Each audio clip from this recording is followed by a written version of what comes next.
Fanfiction. Hello, you know where you are. This is F1 Fanfiction. We are your hosts. I am Akash. And I'm Sarang. And this week we have the Hungarian Grand Prix. If you watch this race, you know this is one of the best races of your life. But before we get started, we've seen a few stats where some of you guys, you know who you are not subscribed or following us. So you know who you are. Go out there, hit that follow button, hit that subscribe button so you know when the new episode's out, when our new content is out, and follow us anywhere you can at the rate F1 Fanfiction. And now into the episode.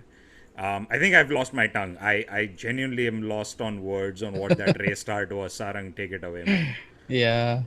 Yeah, it was insane. Like, I think this was definitely one of the best races I've seen in a while. I mean, there's so much that went on. I really don't know where to start. But let's start at the start, which was basically just chaos. Like, obviously the it was wet and everybody had to start on enters, and I think that time itself everyone knew that it's going to be a very Yeah. interesting race and interesting start, because like all the strategies that they had kind of tried to bake into yesterday, of Mercs going on mediums and Red Bull going on reds, I mean softs, Yeah. was basically just thrown out of the window. And yeah, you saw what happened at turn one. Oh man. I know, like, over the weekend it's been raining, so there was anticipation that it's gonna be rain. There's gonna be some chaos, but yesterday Hmm. it felt like the rain gods just downpoured that rain just for that first lap chaos, and then it was bright and sunny. But that first lap Yep. chaos that got created. So starting off on how it started to unveil, right? Let's unpackage this. An amazing race start, slightly slower reaction from Bottas. Lando taking perfect As usual. Lando taking perfect opportunity from there, weaving to the right, gunning out there past those Alpha Tauris, Hmm. going for it. He's ahead of Yep. Bottas, and Bottas. I mean, given this is his first season, obviously new to F1, he doesn't know what the sport is, doesn't know how conditions work, so skids off, locks up, and crashes into Lando, and just causes this chaotic chain reaction. Yeah, there was this tweet by Charles. I don't know if you saw that. No. Basically, he tweeted something like, "It was a good game of bowling. So frustrating." Oh man, And it that's actually felt precisely like what it, what right? was going on. Yeah, it felt like those bowling pins, just like flying around here and there. Bottas the bowling ball Botas taking. pretty much, yeah. He Man. pretty much, I think I know what this was all about. I think it was pretty much that Bottas knew that he had to like earn some favors at Mercedes, and the best way of doing that was like destroying both the Red Bull drivers' races. So And contract then he just renewal went coming into soon, huh? kamikaze mode. So contract renewal coming in soon, I guess. Exactly. Oh man.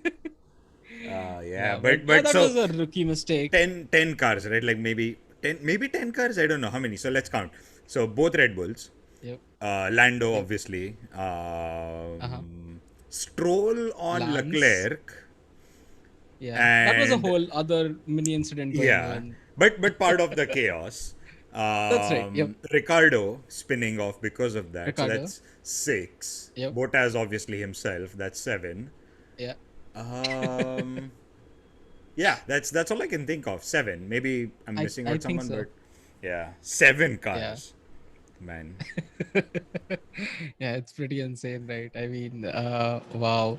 Like, I couldn't believe what's going on. First of all, my first reaction was like, what the hell? Like, I thought that Max is out, right? So obviously, Hamilton was like, just Yeah. running away. I was like, so frustrated by that, especially after the last race and all the craziness that went by, all the yeah, whatever. I don't want to get into it again, but Yeah. yeah, but it was so frustrating at that point of time. But yeah, it things unfolded, right? Like for the first time, I think Max was on the receiving end of the advantage of a red flag as Yeah. such. Yep. uh Yep. Yep. Yep. yeah, it was insane what his engineers did. I wanna raise a few things there. So obviously, Lando, you know, almost at the end of that red flag, coming with the news that he's not gonna continue, which was a heartbreaking incident because he's been in Yeah. points right from the start. It's been a fantastic season for him. So that was a Yep. gutting Yep. incident. But what started surprising me was Perez was hit, yes, as a cause of this, but he Hmm. started driving off, and I personally don't know why he had to stop and like what happened, because the way I saw it, he was probably in front of Max or right behind Max when they were clearing off that Right whole behind him. area. Yep. So Hmm. and then I just saw him parked at a meter Hmm. parking somewhere. So I was like, why is he stopped somewhere? I think basically from what I've heard that his engine was damaged, and Okay. I guess like his engineers like told him to just stop the car because they must be thinking about the long game, about trying to preserve the engine. And yeah, as you can see, like Red Bull this time is running some issues with their engines, because last race Max has pretty much lost his engine. Though I think Honda did clear it, but I don't Yeah. think they'll be using it for races. But That's actually they gonna be the did result. use it, no? Or was Yeah, I'm this a not new sure engine today? because I know the Honda guy was like he hopes this is Hmm. good. Otherwise, they're gonna have to go to the third and the last reserve engine, which they don't Right. want to. But yeah, Hmm. that's something we should probably look into, and we'll probably post on our Insta and Twitter, TikTok. So folks, check it out. Um, but yeah, that curse for that second driver at Red Bull continues, man. I feel like Perez is such a good driver. I mean, Yep. when he has had that opportunity, he has proved himself, right? Like even with qualifying, the front two were locked in, Uh-huh. Mercedes and Red Bull, but that Yep. second driver curse for Red Bull continues. Um, there was some interesting comments from Max as well post race, right? You wanna get into that Oh yeah. clickbaity article, factual Yep. Yep. statement. Yeah, I mean the statement really sounds like a complete, clickbaity article. Like he said something on the lines of, again taken out by a Mercedes, almost impossible to drive. At least I got 1 point. Though actually got 2 points. We'll get to Yeah. it later. But yeah, at least got 1 point. We scored something of, a lot of freak moments which are costing us a lot of points, which is entirely true. I mean, I don't think Max was like trying to imply anything over here. Yeah. But yeah, it's quite weird that your rival team is the cause of all the accidents that you're going through at the moment. So Oh man. Oh man. Yeah. But that first lap chaos was just insane. This other incident that was happening, let's get into that. The Mhm. Stroll Ricardo Leclerc incident that happened, Right, which right. was not directly connected with Bottas's incident, but I think like Hmm. the whole thing was a correlating effect of the whole thing. So my take on the Yeah, whole thing is yeah. Leclerc was being a brilliant driver, trying to avoid the whole chaos, turned a bit more in. Hmm. Yes. So let's get Hmm. this out, at least from me, which is the conditions were very wet. Tires were probably not Yep, warmed up. So the grip just was yep. lacking from all drivers. Hmm. Stroll had already committed into his inline and he locked up two. One thing led to another, and they were driving on top of each other. Yeah, I mean, uh it's sad that so many people got eliminated from the race, like right in the first lap. And you could, I mean, I won't say that like Bottas did anything nefarious here, but Yeah. it was a stupid mistake from his end. It was a really rookie mistake. Like for a person of his caliber, he should have known better. But I have seen him drive terribly a lot of times in wet. I think the last time was Imola, right, when it was a wet race, and he was somewhere Yeah, down eighth yeah, or something, or ninth actually, right? Because yeah. Russell hit him. Yeah, that's what that was Imola again. He Again, a he wet is a good. race. I agree to your point. He is a good driver, but you're not good in wet. You're not good in wet. Yep. Yeah. Yeah, so it was pretty much down to him that the whole chaos started in the first place. I don't think the second incident with Stroll would have ever happened if not for the first one. So, Yeah, because I think like primarily Leclerc wouldn't have turned that much in to save yep, himself from the chaos. yep, So yeah, you're right. But I feel like the final jolt was when Leclerc tapped off Ricciardo and he spun off, and I was like, this guy, man, because he was almost weaving himself through the yep, whole chaos, and he was almost out, yeah, except that last minute touch.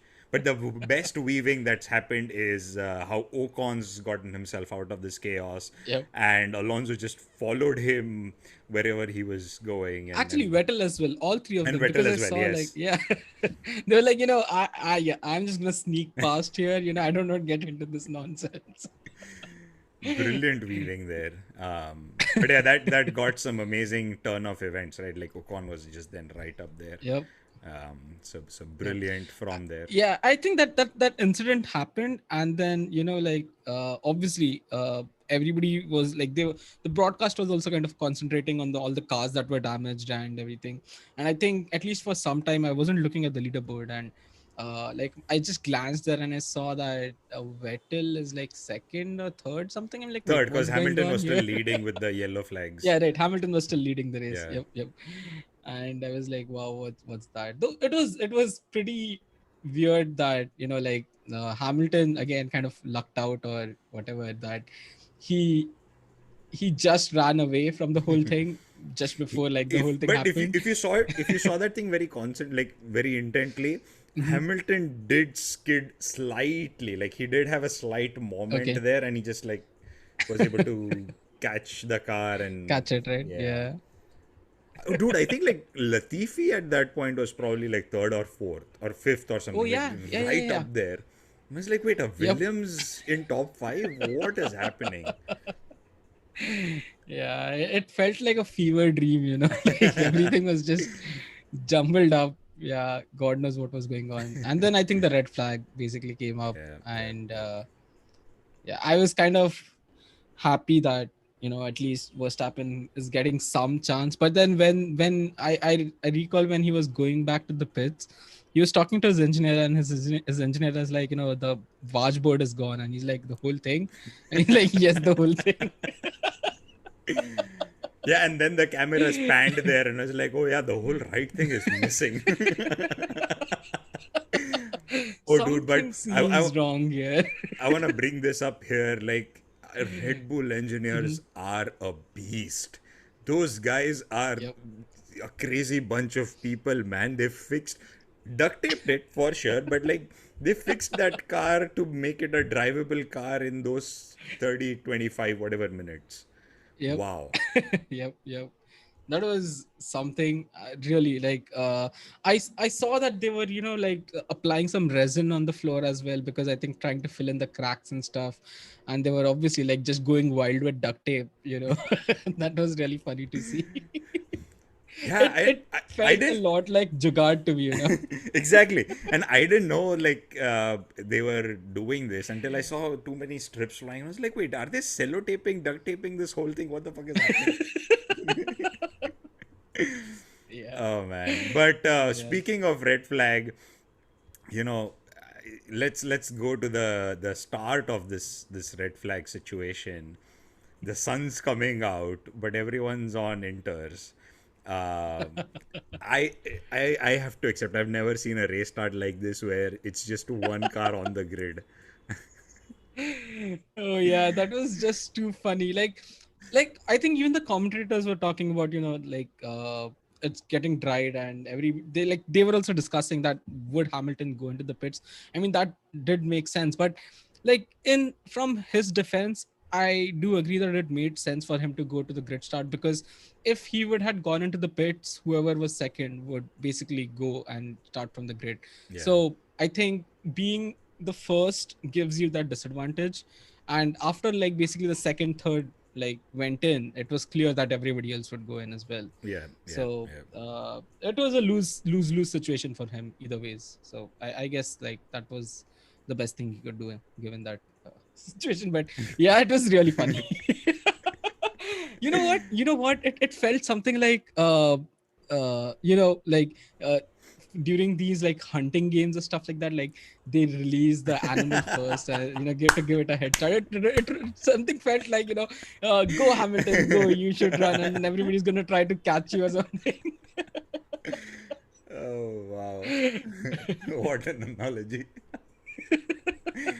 Yeah, Yeah, I guess they'll start, if Hamilton wins this championship as well, like given that Red Bull has such a strong package, I yeah. think what they should try doing from next time is, do the opposite, like let the whole grid start early, hold Hamilton in the pits and like leave him one lap after and tell him to win the race.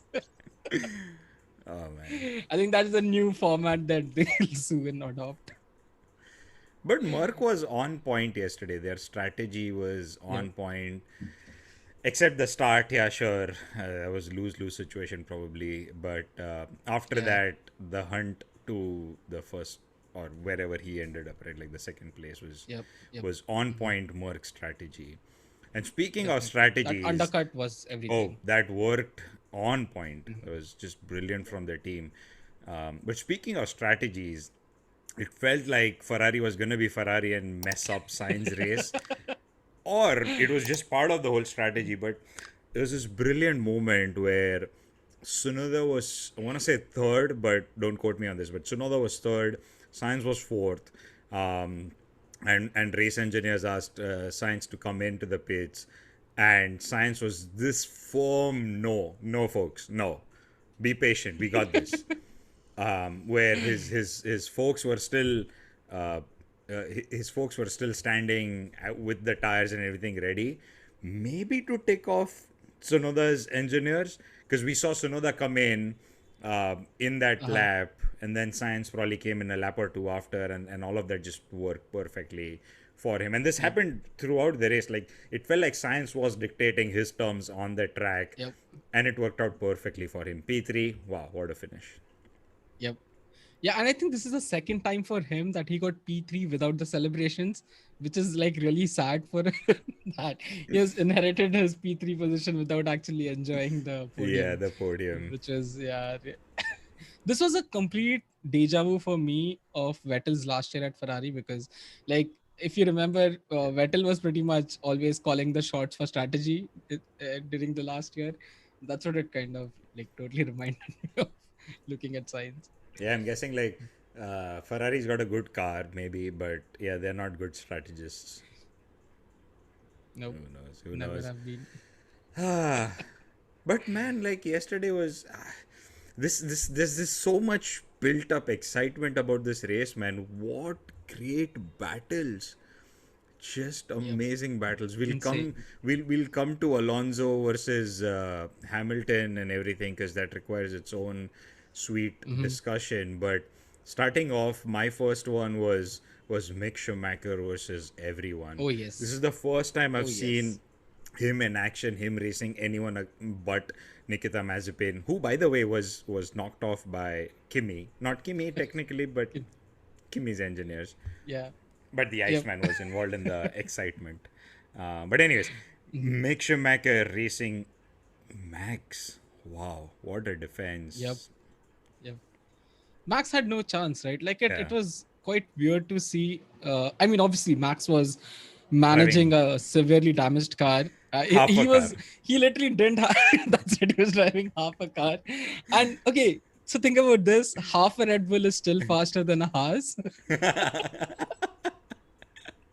Anyway, Oh sorry. man. Yeah, getting back to the point, like it is insane that Max wasn't able to even get a peep, on either side of Mick. And yeah, without DRS, he wasn't able to do anything at all. And I wouldn't give the whole thing to it being half a car. Sure, he had a half a car, but the way Mick was driving, that just showed that Yep. he's defending his position, and seeing him fight was just too brilliant. Because not just Max, there was somewhat of a train behind Max who was trying to get past Mick Yeah. as well, and he was defending them as well. So, and it happened twice because like mid race there was this train getting created behind Mick with Ricciardo and Max and others behind I him, think and Hamilton was there as well. Yeah. yeah, in that mix, and Mick was just holding them off, which was just brilliant to watch. Yep. Yep. Yep. Quite An brilliant. amazing other I battle. really hope that Mick gets a better car, at least an Alpha next year Yeah, or something. I don't know. yeah. I feel his talent is getting wasted here at Haas. Yeah. At this point, I agree with. I mean, at this point, I wouldn't be too sad if Kimi retired, as long as I see Yeah. him in the paddock somewhere, because I want to continue seeing him. But give Kimi seat to Mick, man. Yeah, he deserves better. Yep. Yep. Another battle that was just too fantastic was Ocon Vettel, right Yeah. after that fourth lap, fifth lap, whenever that happened, all the way through the end. Just too brilliant. Yeah, I think Ocon has, proven himself today entirely. Like, what a race he has driven, almost flawless. Yep. Uh, I mean, yeah, obviously he made a few mistakes here and there, but yeah, like He got the not job really done. because, yeah, exactly, he got the job done, so that doesn't matter. And brilliant drive by this young Frenchman. I mean, it's awesome that French driver in a French team. I think the stats were like this is the first time after Alan Prost back in 19, I don't know what year that was, Sure, 90s I think, or 87 or something like that. Yeah, sure. which is quite cool. So what the start is like a French in a French winning. Yep, So okay. French. Yeah, yep. A French driver winning in a French team. Wow. Yeah, Wow. But yeah, man, I think the way he's had his past few races with whatever incidents and him being knocked off right after his contract renewal. Yeah, now seeing him yesterday was, and the yeah. beauty of it was, Vettel was obviously gunning for it, trying to have Ocon make a mistake and everything, which was just that brilliance of those two. But Yeah, every other incident yesterday was masked by Ocon at P1, because the yep, pure happiness in the entire pit section was yep. so happy to watch, man. That feeling was just amazing. Yeah, definitely. I mean, I think pretty much whenever underdog wins, like people love that story, That is and true. that's exactly what happened yesterday. That I is mean, it true. was literally two underdogs, Ocon and Vettel. Like, I feel Ocon, I think earlier, like before his stint started at Alpine, he was pretty much hated by a lot of people because reasons I don't know, but yeah, but I think it was mainly because of the Max incident that had happened back Probably. in Yep. Yep. Yep. 2018. Yep. Yep. But yeah, I think most people didn't like him a lot, but I think he has become a lot more likable recently. And yeah, I'm quite happy to see him do well. I did not expect him. I mean, I would I would say that I was one of the people who didn't really believe in him a lot before this year. But I think ever since the season started, we both have been talking about how good of a job he's been Yeah. doing, Yeah. and that shows. I guess like his contract renewal was also part of this, because it's Mhm. evident that he's doing good. So yeah, sure, let's keep him for a few more years. Yep. But now let's talk about his other driver. All the pent up frustration from 2007, that rivalry. Oh Yeah. my, viewers or listeners, I know you're listening to this sort of tone way too much, but if you've not seen tomorrow's race, I don't care if you stop listening to us right now, go watch yesterday's race. But don't. So listen to us right now and continue through this emotion, and feel this with us. But oh my god, Alonso versus Hamilton. Yeah, I'm what a lost for battle. words. Wow. Yep. I mean, I was blown away by the quality of racing that I saw in those few laps. There was so many moments when they came so close together, and I was at not the edge of my seat. I was actually standing up. Like I tried sitting through that point, but I couldn't. I was just standing up. I just Yep. could not sit.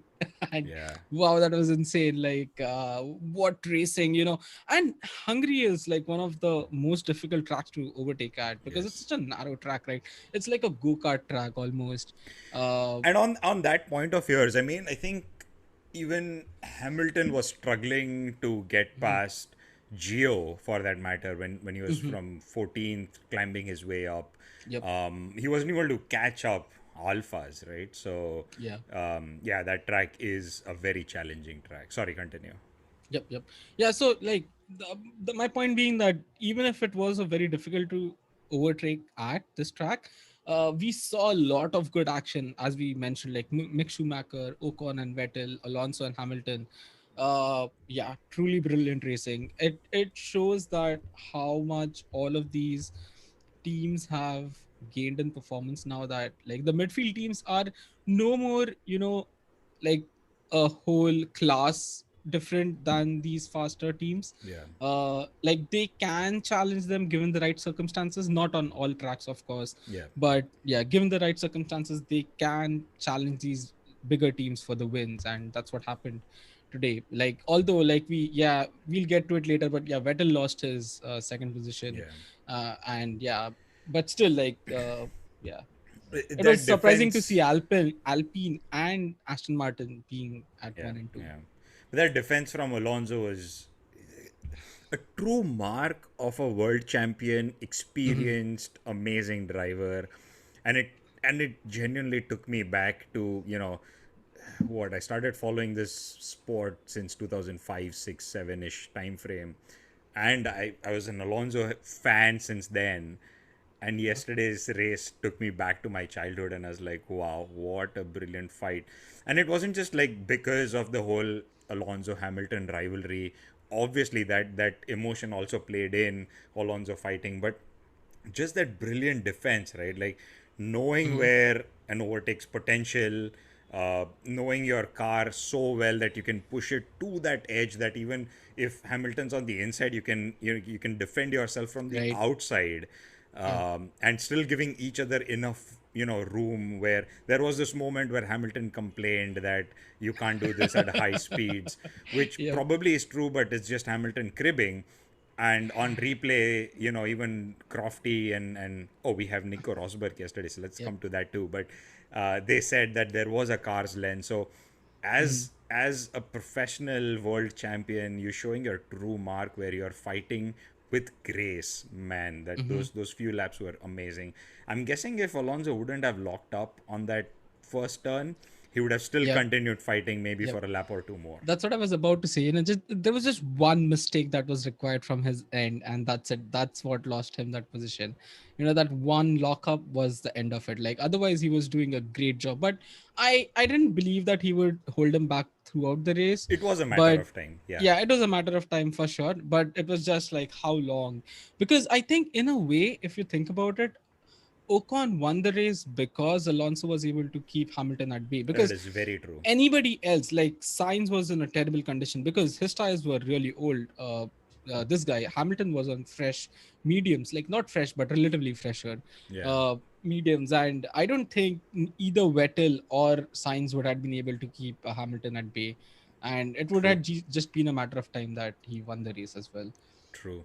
True. So yeah, I think credit to Alonso for playing the team game as well, because he did kind of put himself in risk as well, because to think of it from his perspective, he should have just let him go because he wouldn't have been able to race him through the end. So I yeah. feel like he was having pure joy. This was all the the two pent up frustrations. First of all, 2007, uh, the epic rivalry back then, Yep. between these two, and two, his frustration of driving a GP2 engine for these years and finally having a car that can fight world Exactly. championship Yep. cars. Yep.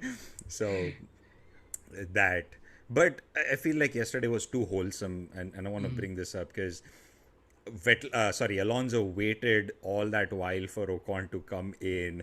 Oh, the whole pit was happy for Ocon coming in and him just lifting.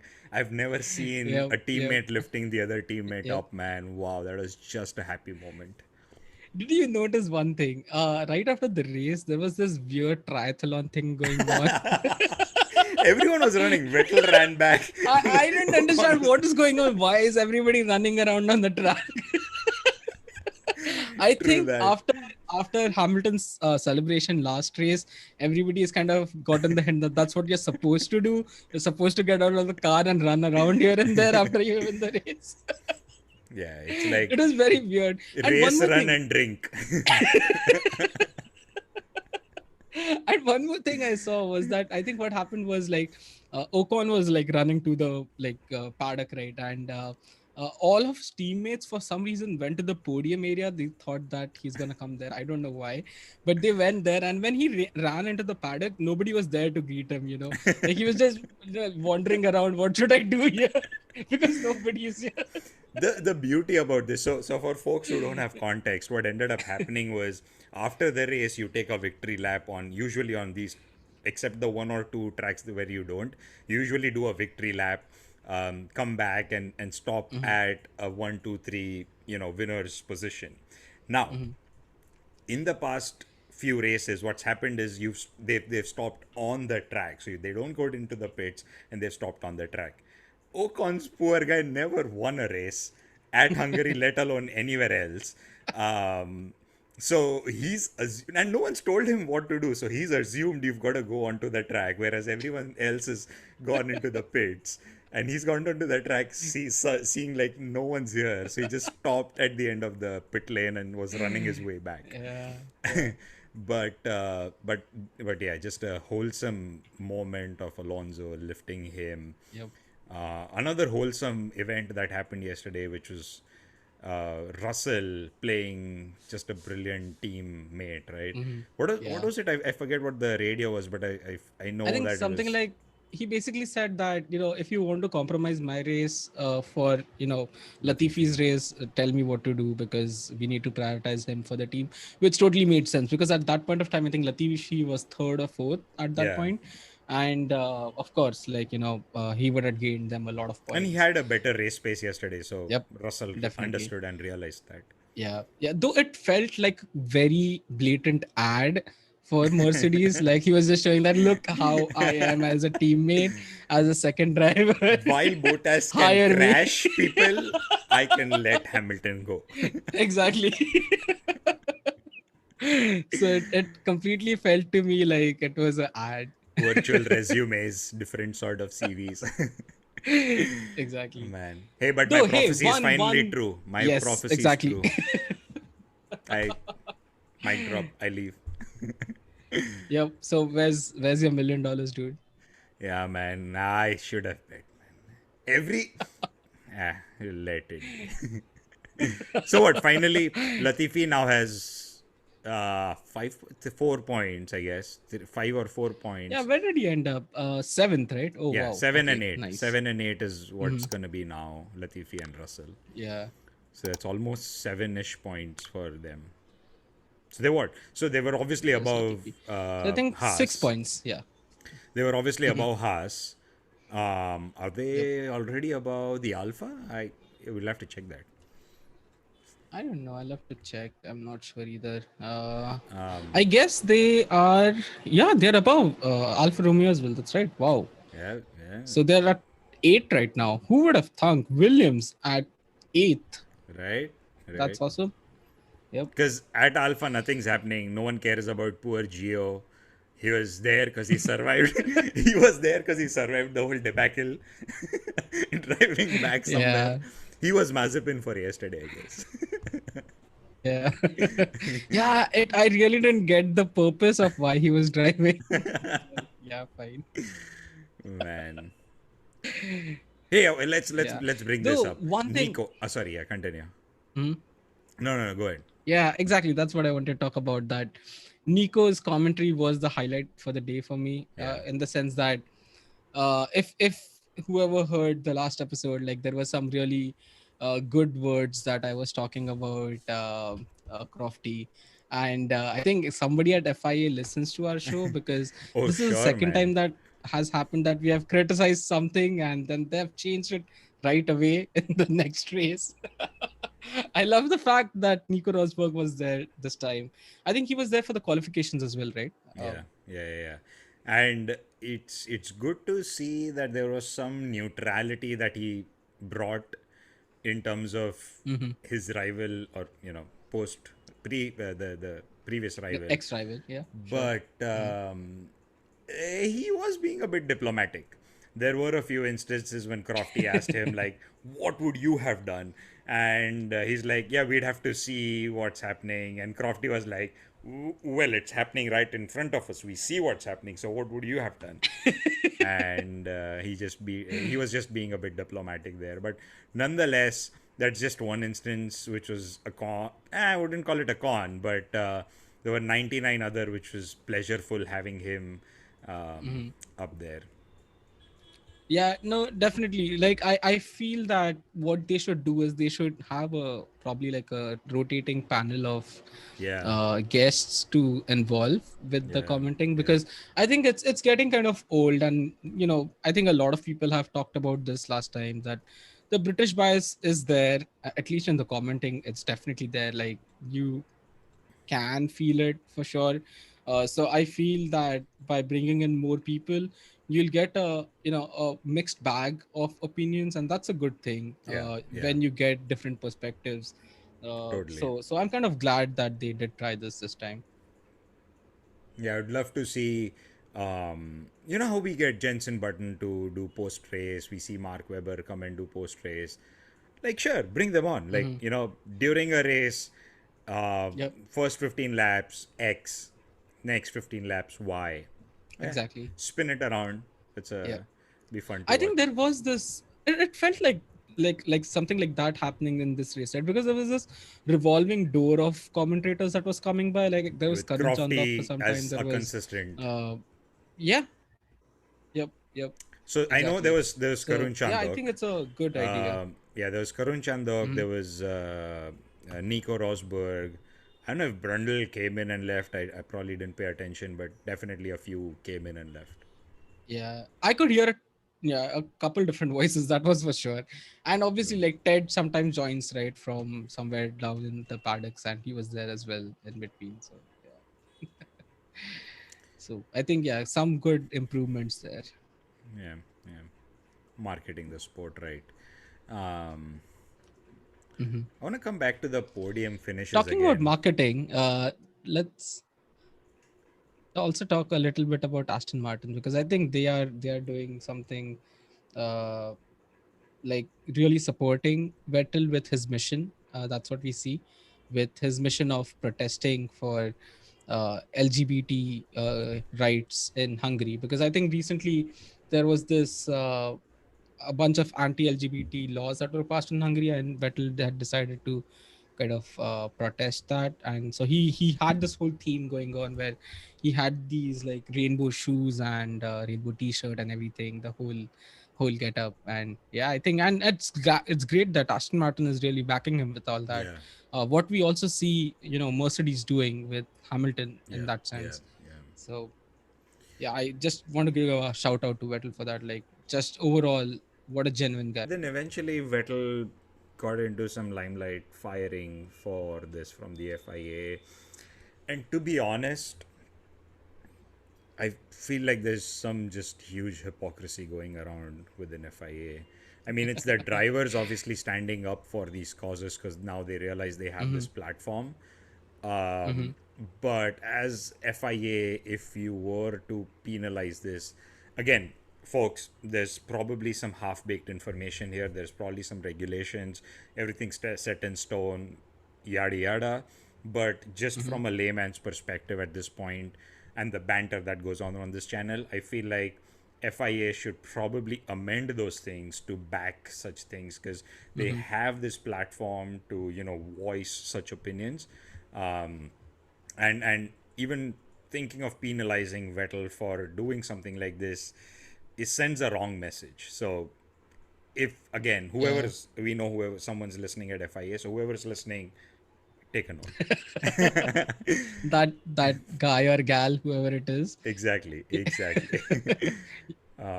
But the fun part was, post race there was this Vettel interview where this Mhm. topic was brought up about his T-shirt. Sarang, Right. why don't you throw some light on this? Yep. Yeah, I think, yeah, basically, like, this topic came up about, he basically got a reprimand from FIA, saying that, you can't wear any political, like, any clothes with a political message on it, something like that. I think that's basically what the rule is, like, Sure. that during the national anthems thing, you can't wear a politically influenced stuff or Right. whatever. Yeah. But yeah, basically what he said was on the lines of, like, what they want to disqualify me, they can do that. I don't care, I would do it again. And I think he has completely learned this from Kimi. Because I've never seen Vettel talk like this. Zero fucks given. And the funnier part was he did get disqualified, but for a completely different reason. Yep. So that's some gossip to go around, wink wink. Yep, yep.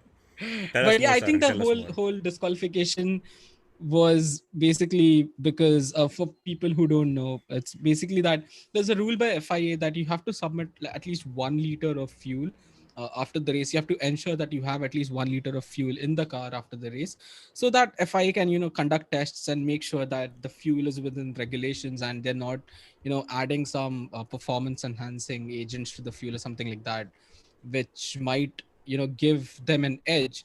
And basically, Vettel's car, they were only able to extract like zero point 0.3 liters, and I think that was one of the reasons why Vettel stopped somewhere in between and like had to run to the paddock, because And they chose kind the of knew that triathlon. Yeah. they had very little fuel. Yeah, exactly. But what Aston Martin claims is that they had actually 1.7 liters of fuel in there, and they had some lift pump issues, which basically I think is a fuel pump, which like like gets the fuel from the tank to the engine or something like that. And because of that, the remaining 1.4 liters of fuel was not extractable. So I think FIA basically impounded his car, and Oh, they had kept it in custody. Yep. And wow. they were like conducting for some more tests. I think it's still unclear, or is it clear? I don't know. It's Yeah, still up me in the air neither. whether he I actually lost. Yeah, I'm not too sure either. Yeah, it's all confusing. It's I'm not pretty sure very clear Aston yet. Martin's So probably like, we have 3 weeks. Sure, do whatever you want. yeah, You have three let's sue the weeks. heck out of them. But what's gonna be interesting now is summer breaks coming in. Mhm. Uh, I'm hoping to How see the some tables good. turn. Yeah, I'm hoping to see some good upgrades in all garages except Haas. Um, but I'm hoping to see some great Yep. upgrades. Hoping to see the curse for that second driver at Red Bull vanish, and Max's luck change as well. Mhm. So 3 weeks. Let's see what's coming out of these cars, these garages. There's still more than half the season to go, so we have 10 Yep. races. We still have like 12 or 13 races to go, so this is anybody's game at this point, and that's the beauty what this season has brought. 2021 is just pure joy to watch. I think Red Bull have kind of lost their lead that they had just before entering the last two races. I think the last two races were terrible for Red Bull. Like, whatever the reasons were, they lost out on some huge points. And not just that, like, their competitors still gained points. So that was the worst part of it. Yeah, And especially if you remember, there was this another whole controversy that happened in quali where they were not able to put in a good lap, and obviously there was this whole thing about Hamilton not letting them buy and everything. But honestly, looking at everything from every source, it's not exactly the case. yeah, Red Bull dropped the ball. He did yeah, a lap no slower than any of his other laps. In fact, it was the fastest. So it's completely on Red Bull. They fucked up. They should have gone earlier. And yeah, so these are the small tiny things that they have to ensure that they don't drop the ball there. Yeah, what happened in the first lap was out of their hands, but yeah, if they want to win this championship, they really need to get rid of these small mistakes and Also iron those on out. there, like a shout out to a few folks on Twitter who showed us evidential data, which prompted us to go back and check these facts out. Um, but this is what we've been saying, like as a community of F1 fan fiction, prove us wrong when we are wrong. So we Yep, can definitely. present those facts correctly and don't have our hate for Hamilton bubble up, or at least my hate for Hamilton bubble up. Um, but on that note, keep engaging with us, because these minute facts is what shows the true light of what commentary and live qualifying radio messages don't. Because Hamilton was fast there, and there's no fault of his there. On Yep. that note, next week, folks, is going to be a special episode sometime during next week where we've got a guest with us from, Mm-hmm. I don't want to name, that's the mystery, a Yep. fireside chat with, I don't want to name yet. So stay tuned for next week's episode. It's gonna be a fun one. I guarantee that. It's not gonna be as fun as Hungary or how the season's turning up, but it's gonna be fun. Until next episode, have fun, folks. Follow us everywhere and be happy. This is Bye us bye. signing off. Fanfiction.